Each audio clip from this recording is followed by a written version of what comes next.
Only a handful of players have ever conquered every surface in tennis. Not just one, conquered. Clay, grass, hard court, different physics, different rhythm, different identity. For nearly a century, the career Grand Slam stood as the sport's ultimate proof of completeness, a rare achievement so difficult that even legends fell short. And then, Melbourne, 2026. Carlos Alcaraz stepped onto Rod Laver Arena, needing just one title to join the rarest club in tennis.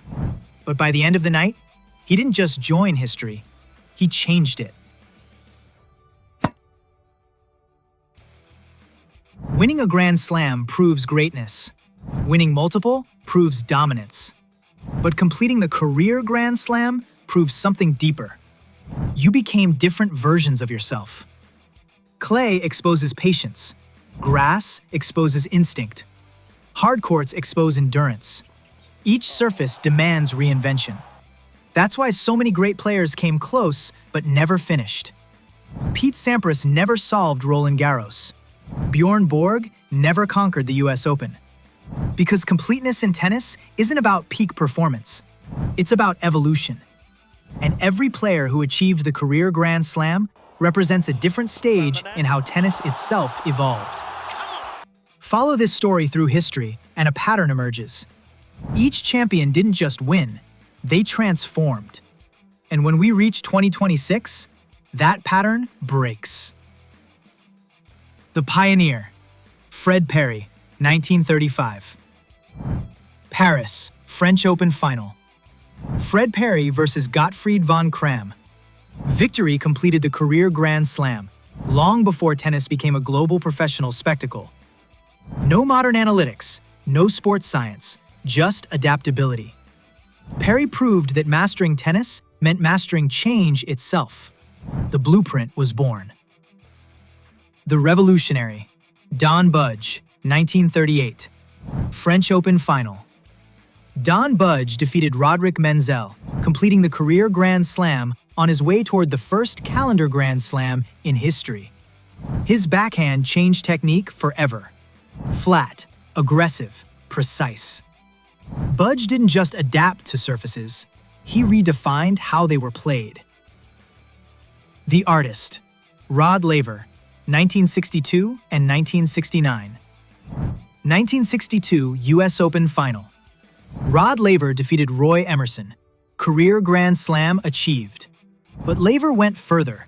1969 US Open Final. Victory over Tony Roach completed another calendar Grand Slam. 2 perfect seasons. Versatility became artistry. Completeness became dominance. The Endurer, Roy Emerson, 1964 and 1967. 1964 Wimbledon Final. Roy Emerson defeated Fred Stolle, completing the career Grand Slam. 3 years later, 1967 French Open Final, victory over Tony Roach reinforced his mastery. Emerson's greatness wasn't explosive, it was relentless. Completeness through endurance. The Reinventor, Andre Agassi, 1999. Roland Garros Final. Andre Agassi versus Andre Medvedev. 2 sets down. History slipping away. But Agassi transformed mid-match. Aggression replaced hesitation. Belief replaced doubt. Victory completed one of tennis's greatest redemption arcs. The Perfectionist, Roger Federer, 2009. Roland Garros had haunted him. 2006, 2007, defeated by Rafael Nadal. Then 2009, Federer defeated Robin Soderling. He fell to the clay, not in triumph, but in relief. Completeness achieved through refinement. The Surface Breaker, Rafael Nadal, 2010 and 2022. 2010 US Open Final. Nadal defeated Novak Djokovic.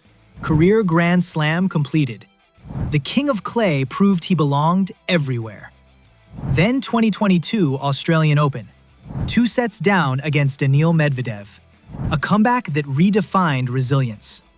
Evolution across eras. The Machine, Novak Djokovic, 2016, 2021, 2023. 2016 French Open Final. Djokovic defeated Andy Murray. Career Grand Slam completed. Years of near misses resolved. Then further mastery. 2021, victory over Stefanos Tsitsipas. 2023, victory over Casper Ruud. Adaptability became precision. Completeness became calculation. The Accelerator. Carlos Alcaraz. 2026, Melbourne. Australian Open Final. Across the net, Novak Djokovic. Undefeated in Australian Open Finals until that night. First set, Djokovic 6-2. Experience controlling youth. Then, momentum shifted. Second set, 6-2. Third set, 6-3. Explosive forehands, fearless drop shots, relentless forward pressure. Fourth set, 7-5. Carlos Alcaraz defeated Novak Djokovic, completing the career Grand Slam at just 22 years, 8 months, and 27 days old. The youngest ever. Not evolution over decades, acceleration. Across nearly a century, the career Grand Slam meant something different every time it was achieved. For Fred Perry, it proved adaptability. For Don Budge, it proved technique could redefine the game.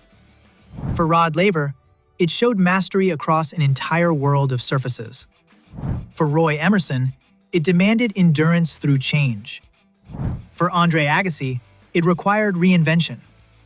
For Roger Federer, it meant conquering the one surface that refused to yield. For Rafael Nadal, it shattered the idea that a player could belong to only one court. For Novak Djokovic, it became the ultimate expression of precision. Adaptability refined into science. Each generation took years to reach completion. Each player evolved slowly, piece by piece. Until Melbourne. Because Carlos Alcaraz didn't arrive as a specialist learning new surfaces. He arrived already fluent. Where others built completeness over decades, he accelerated through it. And for the first time, the career Grand Slam didn't feel like the end of a journey. It felt like the beginning of something unpredictable. The career Grand Slam was once the final destination. Now it feels like a starting line. Because tennis history doesn't always evolve slowly. Sometimes, it accelerates. And somewhere right now, the next chapter is already being written. This story is only one chapter in tennis history. The next one starts here.